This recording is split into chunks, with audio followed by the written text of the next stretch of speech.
ஒரு காட்டுல ஒரு சிங்கம் இருந்துச்சாம். அந்த சிங்கத்துக்கு ரொம்ப பசி எடுத்துச்சாம். அப்போ அது ஒரு திட்டம் போட்டுச்சாம். நம்ம குகைக்குள்ள போய் உடம்பு சரியில்லாத மாதிரி படுத்துக்கலாம். அப்போ ஒவ்வொரு விலங்குகளும் வந்து நம்மள விசாரிக்குங்க. அப்ப ஒவ்வொரு விலங்குகளும் நம்ம வேட்டையாடி சாப்பிடலாம் அப்படின்னு நினைச்சுச்சான். ஒரு திட்டமும் போட்டுச்சான். அதே மாதிரி குகைக்குள்ள போய் இருந்துச்சான்.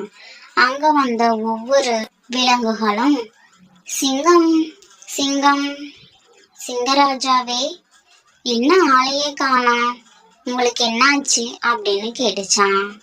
உள்ள வாங்க, எனக்கு ரொம்ப உடம்பு சரியில்லை அப்படின்னு சிங்கம் சொல்லுச்சான். அதே மாதிரி சிங்கம் எல்லாத்தையும் வேட்டையாடிடுச்சான். அப்போ அங்க வந்த ஒரு நரி வெளியவே நின்னுகிட்டு, சிங்கமண்ணா சிங்கமண்ணா, என்னாச்சு உங்களுக்கு அப்படின்னு கேட்டதாம். எனக்கு ரொம்ப உடம்பு சரியில்லை, நீ ஏன் உள்ள வரல, உள்ள வா அப்படின்னு சிங்கம் சொல்லிச்சான். உடனே அதுக்கு நரி, இல்ல சிங்கமண்ணா, நான் வெளியவே இருக்கிறேன். ஏன்னா இங்க உள்ள போன கால் தடங்க எதுவுமே வெளியே வந்த மாதிரி தெரியல, அதனால நான் வெளியவே இருந்து விசாரிச்சுக்கிறேன் அப்படின்னு சொல்லிச்சான். சிங்கத்தோட பிளான் நரிக்கிட்ட ஒர்க் அவுட் ஆகலையா.